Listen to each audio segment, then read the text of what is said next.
ጤና ይስጥልን ውድ የቻናላችን ቤተሰቦች መንገዳችን ተጀምሯል። ዘገባዎቻችን በቀጥታም ከዩቲዩብ ቻናላችን በተጨማሪም በፌስቡክና በቲክቶክ መከታተል ትችላላችሁ። ስለምትከታተሉን ቤተሰቦቻችን ስለሆናችሁ በእጅጉ እናመሰግናለን። በዛሬው የመንገድ ጉዟችን ተአምራዊውን የአሜሪካ የጦር መርከብና ቦምብ ጣይ አውሮፕላንን በተመለከተ መረጃዎችን እያስቃኘናችሁ አብረናችሁ እንጓዛለን። ተአምራዊው የአሜሪካም የጦር መርከብ 14000 ኪሎ ግራም የሚመዝነው ተአምራዊው የአሜሪካ ቦምብ ጣይ አውሮፕላን ተአምራዊው የአሜሪካ የጦር መርከብና በውስጡ የያዛቸው እውነቶች ምን ይመስላሉ? መንገዳችን ትኩረቱን አድርጎ እናንተን አብሮ ይዞ ይጓዛል።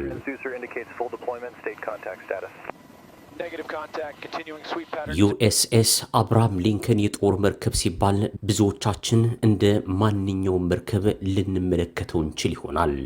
ይህ የጦር ተንሳፋፊ መርከብ 333 ሜትር ከመርዘሙም ባለፈም እስከ 25 ዓመት ድረስ ነዳጅ አይሞላም።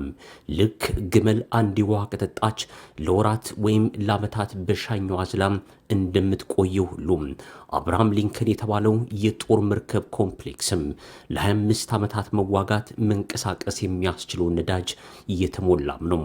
በኒውክለር ካልሆነም በምንም ነገር መምታት አይቻልም። መርከቡም ሁለት የኒውክለር አረሮች ያሉት ሲሆን አሜሪካም ለሚሳኤልም ለኒውክለርም ለድሮንም ምላሽ መስጠት የሚያስችል ወታደራዊ ስርዓትን የተላበሰ ነው። ብዙ ተንታኞች አሜሪካ በኢራን ላይ ጥቃት መፈጸሟ የማይቀር እንደሆነም አጽንኦት ሰጠው እየገለጹም ነው።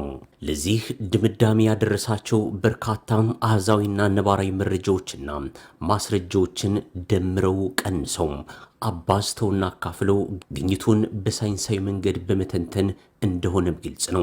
ይሁንና አሜሪካ ዩኤስኤስ አብርሃም ሊንከን የተሰኘ ግዙፍ የአውሮፕላን ተሸካሚ መርከብ ማሰማራቷ ድምዳሜያቸውን ይበልጥ አጠናክሮታል።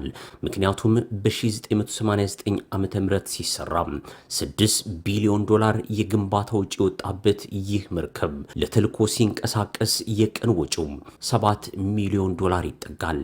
በወር እስከ 210 ሚሊዮን ዶላር እንደማለት ነው። ይህ ከፍተኛ ወጪም ወታደራዊ እርምጃ ለመውሰድ የሚያስገድድ ሁኔታ ካልተፈጠረ በቀር እንዳይንቀሳቀስ ያደርገዋል። አብርሃም ሊንከን የጦር መርከብ ማለት አንድ መለስተኛ ሀገር ያለውን የጦር ሎጂስቲክ አካቶም ያዘንድ ማለት ነው። ይህ የአውሮፕላን ተሸካሚ መርከብ ወጪው የናረው እንደ አንድ መርከብ ብቻ ሳይሆን ራሱን የቻለን የአንድ ሀገር ግዙፍ የተቀናጀ የጦር ኃይል ወይም ኬሪየር ስትራይክ ግሩፕ በመሆኑ ነው። 333 ሜትር በሚረዝመው ሽንጡ መርከቡም እስከ 5500 የሚጠጉ መርከበኞችና የአየር ኃይል አባላትን በውስጡም ይዛል። አጃቢ መርከቦችን ጨምሮ ደግሞ በስምሪቱ ውስጥ የሚሳተፈው ጠቅላላ የሰው ኃይል ከ7000 በላይ ያደርሰዋል። የጦር መርከቡም የሚንቀሳቀሰው በሁለት የኒውክለር አረሮች ነው።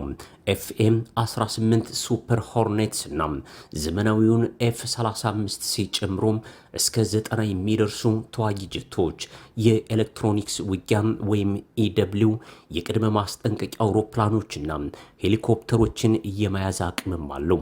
18 ዘመናዊ ተዋጊ ጀቶችንም አቅፎ ይዛል። ዘመናዊ የአየርና የሚሳኤል መከላከያ የታጠቁ መርከቦች በቅርብ ርቀትም ያጅቡታል። በሚገርም ሁኔታ በዚህ መርከብ በታችኛው ክፍል ወይም በውሃ ውስጥ የሚመጣ ጥቃትን የሚከታተል ራዳርም ተገጥሞለታል።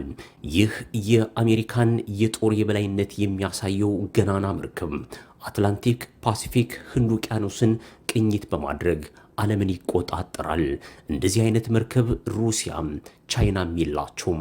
አሜሪካ ኢራንን በአንድ የጦር መርከብ ብቻ በመግጠም የማፈራረስ አቅም አላት የሚባለውም በዩኤስኤስ አብርሃም ሊንከን የጦር መርከብን በአብነት በማንሳት ነው። ከዚህ መርከብ ጊር በሚስጥራዊ ቦታ የሚንቀሳቀስ የቶም ሃውክ ሚሳይሎችን የታጠቀና የኒውክሌር ጥቃት መፈጸም የሚችል አጥቂ ሰርጓጅ መርከብ ሁልጊዜም አብሮ ይጓዛል። መርከቡም ጥቃት ከመፈጸም ባለፈም ራስን ለመከላከል የሚያገለግሉ የራሱ የሆኑ ሲስፓሮ ሚሳኤሎችና ፋላክስ CIWS የተሰኙ ፈጣን መድፍ ተኳሾቹም ተገጥሞለታል። መርከቡም ኒውክሌር፣ ሚሳኤል፣ ጄት፣ ታንክ፣ መድፍ ሁሉንም የአሜሪካ መሳሪያዎች የታጠቀ እንደሆነም ይነገርለታል። የመርከቡ ጭነቶች ተደምረው የተቀናጀና የተደራጀ የአየር፣ የሚሳኤል፣ የባህርና ከባህር በታች ጥቃት የሚፈጽሙና የሚከላከሉም ናቸው። አሜሪካም የካሪቢያን ባህር ተሻግራ ካራካስ ከተማን ተቆጣጥራ ወደ 30 ሺህ የማድሮ አጃቢዎችን መሳሪያ አስጥላ ማድሮን አስራ ያመጣቸው በ200 የዴልታ ልዩ ኃይል ብቻ ነው። ነገር ግን 150 ጀቶችን በሰማይ አብራለች። እነዚህ ጀቶች የቬኔዙዌላ ራዳር ሰባብረው የሩሲያና የቻይናን የአየር መከላከያ ስርዓት አውድመው በካራካስ ሰማይ ላይ ዋኝተውበታል። አንድ ከሞት ያመለጠም የማድሮ አጃቢም ለሮይተርስ እንደተናገረው መጀመሪያ መብራት ጠፋብን፣ ከዚያም ሰማዩ ቀላም፣ ድምፅ ተሰማን፣ እጃችን ዛለም፣ በአፍንጫችንም ደም ወጣም፣ መሳሪያችንን ጣልነው፣ እነሱ ይገላሉ፣ እኛ እንሞታለን ሲል ተደመጠም። ኒኮላስ ማዱሮም ፈዞ ነበር ሲል ምስክርነቱን ሰጥቷል። ይህም አሜሪካ በ200 ኮማንዶ 3000 የቬኔዙዌላ መከላከያ አሸንፋ ቬኔዙዌላን እስከ ቤተ መንግስቷ ደፈረች። ዓለም በቴክኖሎጂ ዘርፍ የሚደርስባት የምትመስለው አሜሪካ ጎግልን ጨምሮ ዋትሳፕ፣ ሰው ሰራሽ አስተውሎት፣ የባዮና የፊዚካል የጦር መሳሪያዎችንም ታጥቃለች። ባለፈው ሰኔም በኢራንና በእስራኤል መካከል በተደረገ የአየር ላይ ውጊያ አሜሪካ የኢራንን ከምድር 40 ሜትር በታች በአልሙኒየምና በኮንክሪት የተዘጋን የኒውክሌር ማብለያ መምታቷም ይታወሳል።